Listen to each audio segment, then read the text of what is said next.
के अंदर कई सारे तालाब होते हैं जिनका इस्तेमाल वहाँ के लोग अलग अलग तरीके से करते आ रहे हैं। कुछ तालाब धार्मिक स्थलों के आसपास होते हैं तो कुछ गांव के बाकी इलाकों में, जिसमें वो अपने पालतू जानवरों को नहलाने के लिए ले जाते हैं। तालाब का पानी खेतों में दिया जाता है और भी बहुत सी चीज़ों में इसका इस्तेमाल होता है। तो ये बात है मेरे गांव की। यूपी के छोटे से ज़िले में मेरा गांव आता है। वहाँ के एक तालाब में काफ़ी टाइम से ये काम होते आ रहे हैं, पर करीब साल भर से वहाँ कोई आता जाता नहीं। अब इसके पीछे की वजह जब पता करनी चाहिए तो लोगों ने बताया कि उस तालाब के पास एक बरगद का पेड़ था जिस पे बहुत सारे सांप थे और थे कौवे। सांप उसकी जड़ों से चिपके रहते थे और कौवे पेड़ के ऊपर बैठते थे। वहाँ के लोगों का ये मानना था कि इस पेड़ पर सांप है और ऐसा माना जाता है कि जिस पेड़ पर सांप होते हैं वहाँ हमारे पितृदेव रहते हैं। तो ऐसे में हम इस तालाब के पास या तालाब में अपने जानवरों को नहीं ले जाएंगे। ऐसा कई महीनों तक चलता रहा। ना तो किसी ने उस पेड़ को छेड़ा, ना तालाब को कुछ किया। एक बार कुछ बच्चे रात के समय निकलते हैं और यहाँ गांव में बच्चों को रात में या दिन में भी घर से बाहर जाने से पहले नमक चटवाते हैं। कोई भी कुछ भी खा के ना जाए, जैसे मीठा तो बिल्कुल खा के बाहर ना जाए, बस नमक चाट ले। तो उस दिन बच्चे जल्दी में थे। बच्चे नमक चाटे बिना बाहर खेलने निकल गए। खेलते खेलते कुछ बच्चे उस बरगद के पेड़ के नीचे पहुंच गए और बाई चांस एक बच्चे को किसी सांप ने काट लिया। वो बच्चा बच तो गया, पर गांव वाले बड़ा डर गए इस बात से। गांव के कुछ नई पीढ़ी के लोगों ने सोचा कि बहुत हो गया, इस पेड़ पर इतने सांप हैं जो सबके लिए खतरा हो सकते हैं। इस पेड़ को जल्द से जल्द कटवाया जाए, इन सांपों को यहाँ से भगाया जाए। तो अगले दिन पेड़ कटाई वाले लोगों को यहाँ पे बुलाया गया।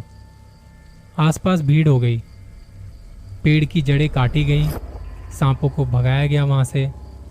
तो इतने में कुछ बड़े बुजुर्ग वहाँ पे आए, गांव के बड़े बुजुर्ग। उन्होंने कहा कि मत करो ऐसा, ये पेड़ बहुत पुराना है। अगर करना ही है तो ये करो कि सांपों को निकाल दो यहाँ से, भगा दो यहाँ से, पर इस पेड़ को रहने दो। काफ़ी देर इस गहमा गहमी के बीच ये डिसाइड हुआ कि सांपों को निकाल दिया जाए। जितने सांप वो मार। अब इसके अगले दिन से ही इस गांव का एक किसान रात के वक्त अपने खेत में रखवाली कर रहा था, तो उसे उसके खेत के पास एक आदमी दिखाई देता है। वो इस किसान के पास आता है और किसान रात काटने के लिए हुक्का लिए बैठा था। वो हुक्का पी रहा था, अपनी मचान में बैठा हुआ था। वहाँ एक छोटा सा बल्ब लगाया हुआ था, एक पानी का घड़ा भी रखा हुआ था और एक चारपाई बिछी हुई थी जिस पे वो बैठा था। किसान क्या देखता है, एक आदमी उसकी मचान की तरफ आ रहा है। वो आदमी आता है, मचान में पहुंच के उससे कुछ नहीं बोलता और उसके हाथ से हुक्का ले लेता है।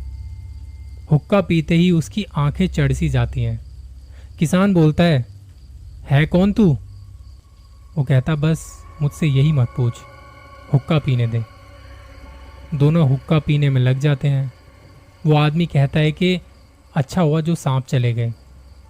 किसान कहता है कि हाँ, आप कह सकते हो कि अच्छा हुआ, पर कुछ लोग कहते हैं कि बुरा हुआ, क्योंकि वो सांप रक्षा करते थे।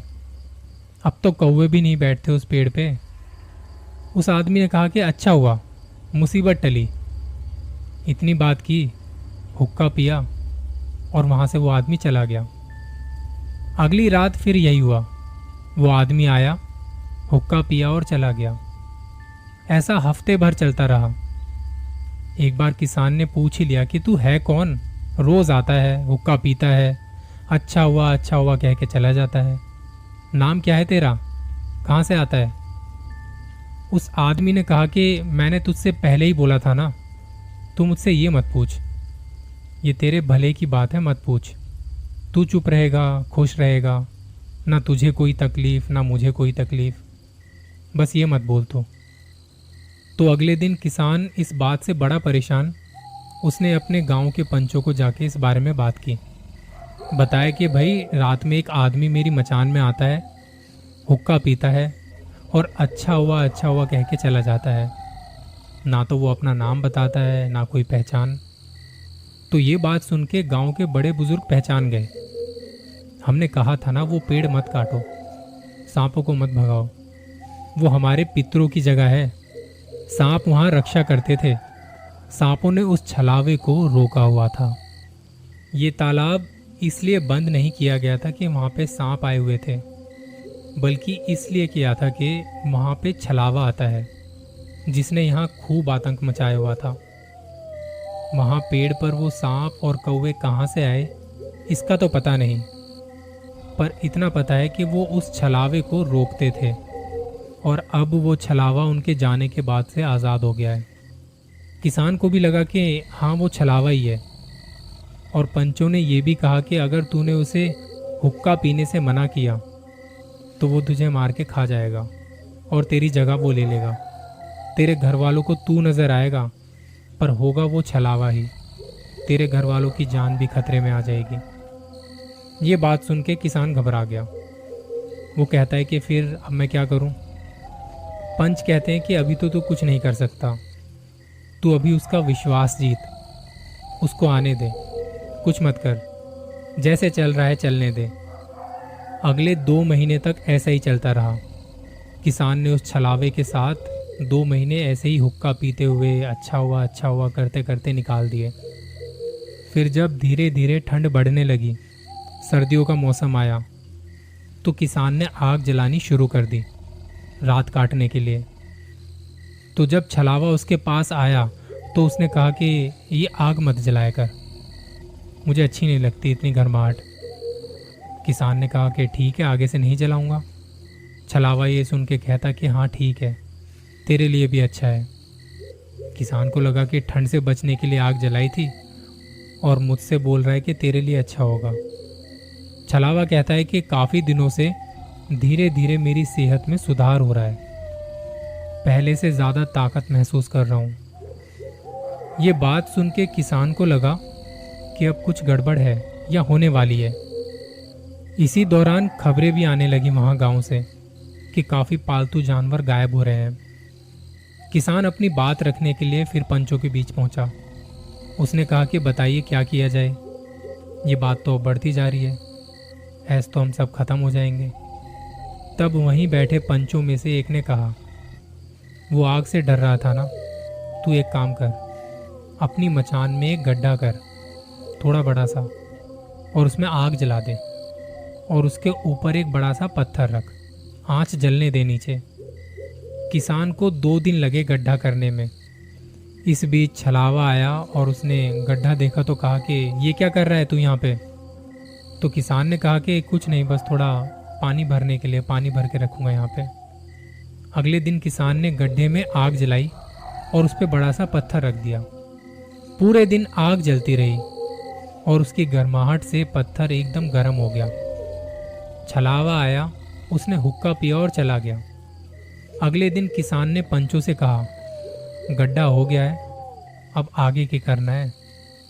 तो जिसने गड्ढा करने को कहा था उसने कहा कि रात को जब पत्थर पूरी तरह से गर्म हो जाए और वो छलावा तेरे पास आए तो उसे तू उस पत्थर पर बैठा दियो। उसे आग और गर्माहट पसंद नहीं है।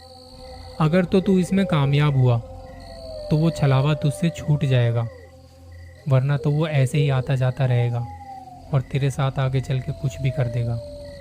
किसान पहले ही 2-3 महीनों से घबराया हुआ सा था और अब तो और ज़्यादा हालत ख़राब हो गई। रात हुई, किसान हुक्का पी रहा था और छलावा आते दिखा। किसान को ठंड में भी पसीने आ रहे थे। छलावा उसके पास आया और कहा, तुझे इतने पसीने क्यों आ रहे हैं, किस बात का डर है? किसान ने कहा, कुछ नहीं, आप उस पत्थर पर बैठो, मैं अभी आया। जैसे ही वो छलावा उस पत्थर पर बैठा, उस गर्म पत्थर पर बैठ इतनी जोर से चिल्लाया और उसकी गर्माहट से उसका चेहरा जलने लगा। पिघल रहा था वो। इस बैठने की जल्दबाजी में वो ज़्यादा सोच भी नहीं पाया। बैठते ही वो पीछे की तरफ गिर पड़ा। जलते जलते कहने लगा, तूने मुझे धोखा दिया है और मैं तेरे को नहीं छोड़ूंगा। और ये कह के वो छलावा वहाँ से भाग गया और भागते भागते वो बीच खेतों के बीच गायब हो गया। अगले ही दिन सुबह उस बरगद के पेड़ की पूजा की गई। वहाँ फल फूल चढ़ाए और अपने पितरों से माफ़ी मांगी। कहा कि उस छलावे से हम गांव वालों को बचा लो। आज इस बात को कई महीने हो चुके हैं। बरगद की पूजा की जाती है हर रोज़। उस दिन के बाद या कहूँ कि रात के बाद से वो छलावा किसी को नज़र नहीं आया और गांव से किसी के लापता होने की खबर भी नहीं आई। किसान और बाकी लोग जिन्हें इस बात के बारे में पता था वो आज तक डरते हैं, और सबसे ज़्यादा वो किसान। कहते हैं उस किसान ने अपनी मचान के पास कभी भी आग को बुझने नहीं दिया। चाहे कितनी भी ठंड हो या कितनी भी गर्मी या बारिश, वहाँ आग हमेशा जलती है। आग जलने की वजह से वहाँ इतनी राख इकट्ठी हो गई कि उस मोहल्ले को राख वाले मोहल्ले के नाम से जाना जाने लगा। अक्सर हम अपने बड़े बुजुर्गों की बात नहीं सुनते, पर जो वो कहते हैं भले के लिए कहते हैं। अपना ख्याल रखिए।